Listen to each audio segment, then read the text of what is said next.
everybody. It's Monday, April the 11th, 2011, and this is Daily Brief with Paul and Steve, bringing you a little bit of news that's been all happening over the weekend and early this morning. But before we get going, while we were in the pre-show, you had someone knocking at the door. Yeah, I just got a package. And it says on it, it's customer service from Microsoft. So, came by FedEx. Ooh. Oh. I can only suspect that it is the beta stuff for Xbox. But, which I shouldn't really be talking about. No, you're not talking. You're not talking about it. So, there's a disc. And on the disc it says, warning, do not insert this disc in a non-preview console. Doing so will disable access to Xbox Live. And it says Xbox Preview Halo Reach on the disc. I wonder if Halo Reach is on the disc. I heard rumors that there was. Microsoft Confidential, disc not for resale. Well, that's kind of annoyed the piss out of me because I paid like $60 for Halo Reach. And we get a letter as well from Microsoft.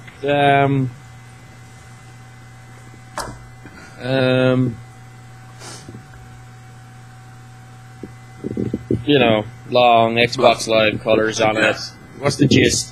Only use the disc provided in registered preview console. Failure to comply with this note will result in non-preview consoles unable to connect to Xbox Live.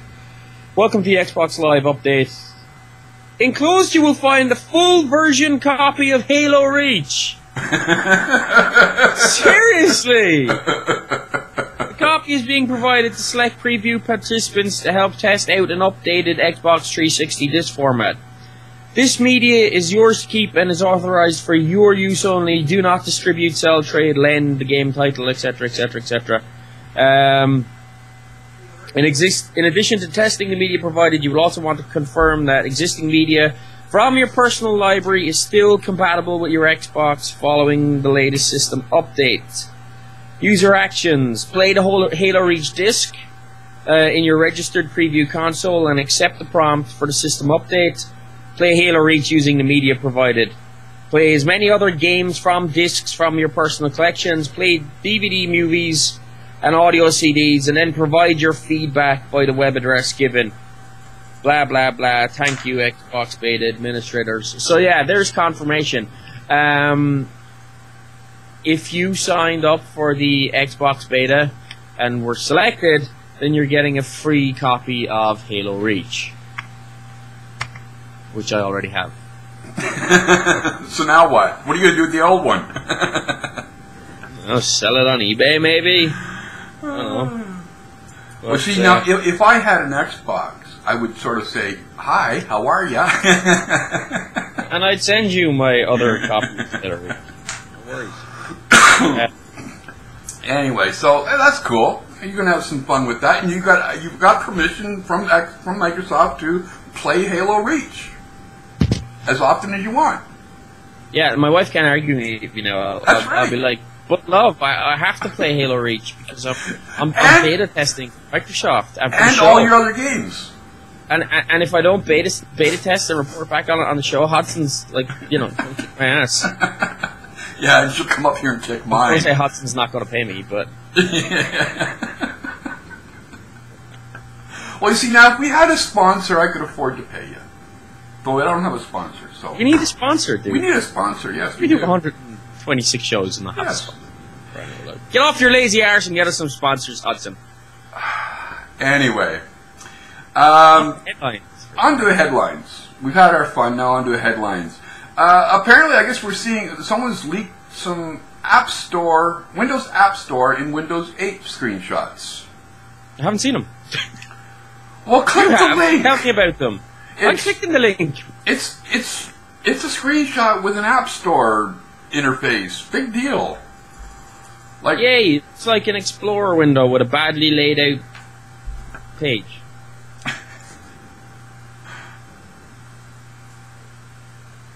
I'll be showing this on overlaid so people can see it.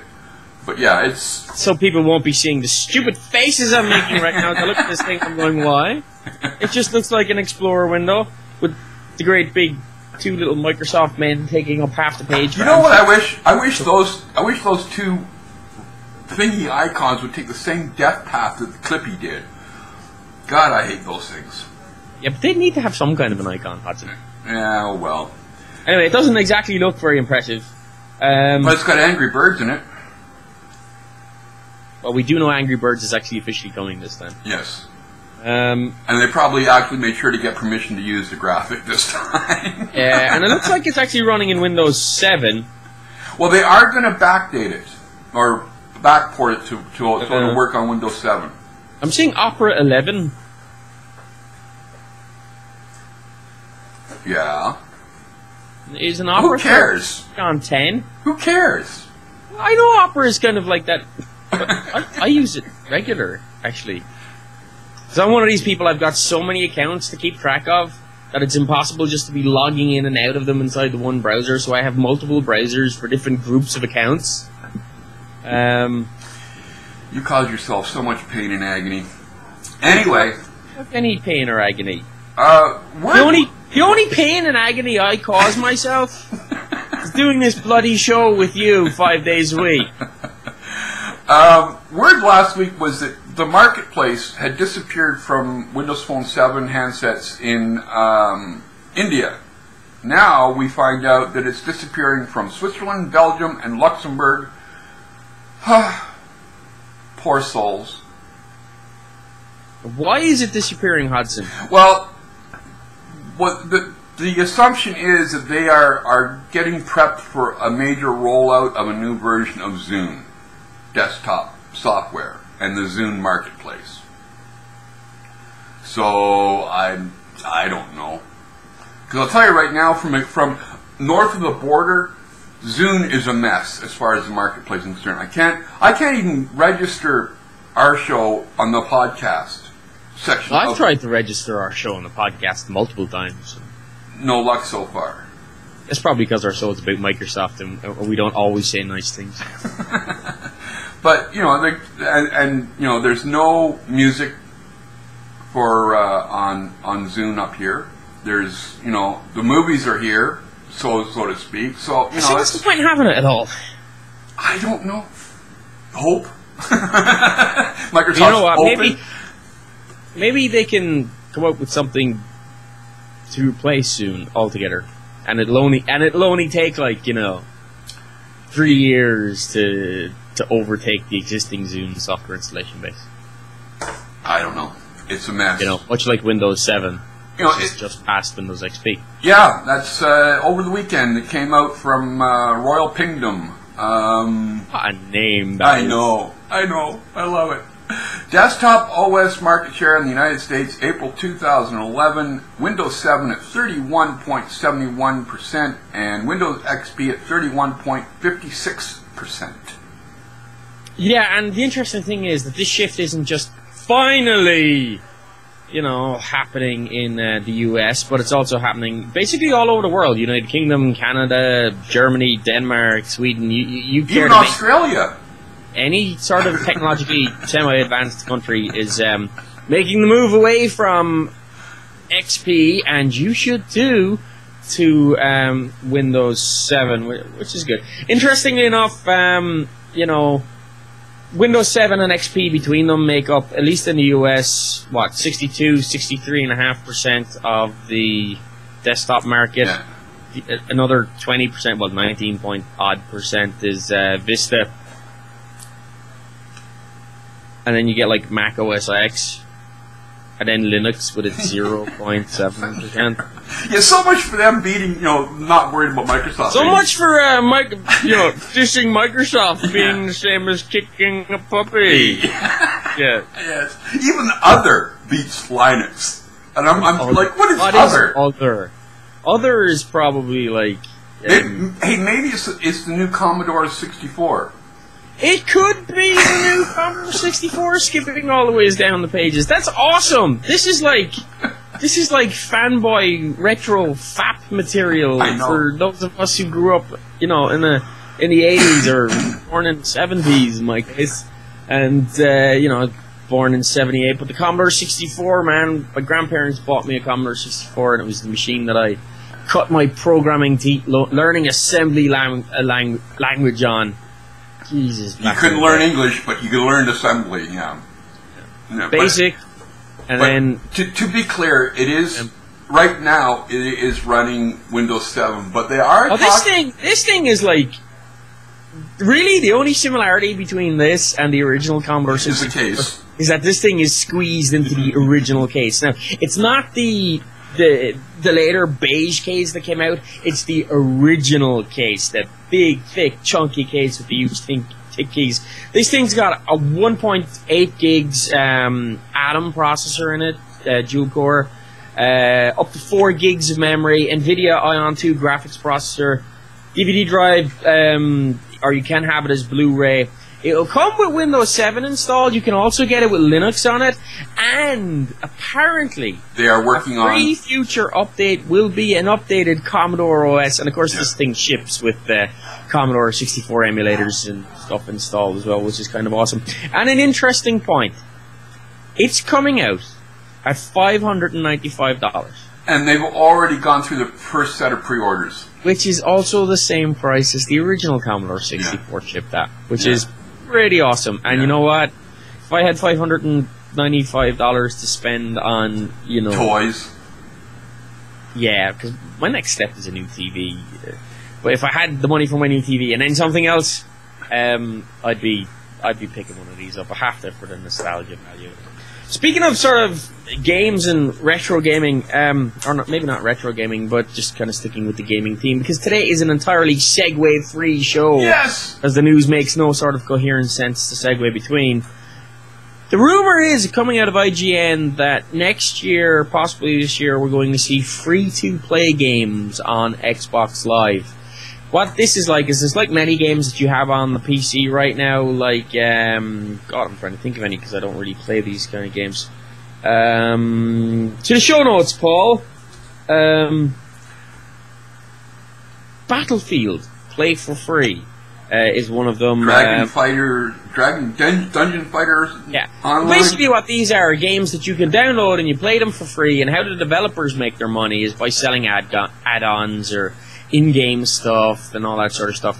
So we may see the appearance of these. There's a ton of them for the PC at the moment, but we may see the appearance of these coming to Xbox. But this is still a rumor, obviously, and I suppose you'd be buying this stuff through your Microsoft points. Our final headline for today, jumping from the Xbox to the other potential Microsoft gaming platform, which is Windows Phone 7. Microsoft Research has launched an app for the Windows Phone 7 called Touch Studio. Touch Studio, yeah. Now, I haven't gotten to play with this. I don't know if you've downloaded it. I haven't yet either, no. All I've basically seen is the Microsoft Research post. But what it looks like is this. It's an app that you drag and drop the elements to visually create scripts and programs for your phone on your phone. So you can get rid of those repetitive tasks or, whatever it is you may want to feel the need to script on your phone. A lot of people are going to turn around and say, well, why am I going to want to program on my phone? And the answer is, you never really know why you want to program anything until you have a need that's not solved by a program out there, and you just do it yourself. Exactly. And just the ability to do it is cool. And the people who say those kind of things obviously never cut their teeth on a Commodore 64 or a Spectrum or an Amstrad. My very first computer was the Sinclair Timex Z36, I think it was. Just a little black. It was tiny. You got it through Baby Shack and it was like $300 or $400, and it was. And now my first sort of experience was I was literally tiny, and the local library had a ZX Spectrum rubber keys with 1K of memory, and that kind of got me hooked. And then we had a small computer lab in our school that our junior, whatever you call it here, It's called primary school over there, but it was junior school or whatever. Anyway, we had a small lab that had a lot of Commodore 64s and that sort of stuff. And my grandparents, thank you, spent the money and got me a Commodore 64. Just a little quick bit note. I've added if anybody out there, that works at Microsoft or a Microsoft-related company, and you've got tips for us, you can now send them to tips@WinExtra.com. There's a little graphic in the sidebar on the site. Click on it. It comes up in your mail client. Send us this screenshot. Send us the information. We won't tell anybody. Okay? But if you had any comments about the Commodore 64 and your first computer experience, you can drop... Or you know anybody who wants to buy a cheap copy of Halo Reach off me? Yeah. You can drop a line... Not the one I just received in the mail. Oh, no. You can drop a line at podcast@winextra.com or leave us a comment on the post or at youtube.com/winextra, or you can drop us a voicemail at 251-281-8730. That'll get us. Yes. And now you can go and have some fun with your new Halo Reach. No, I can't. I have to work first, Hudson. Oh, come on. If the show's over doesn't mean my day's work is done.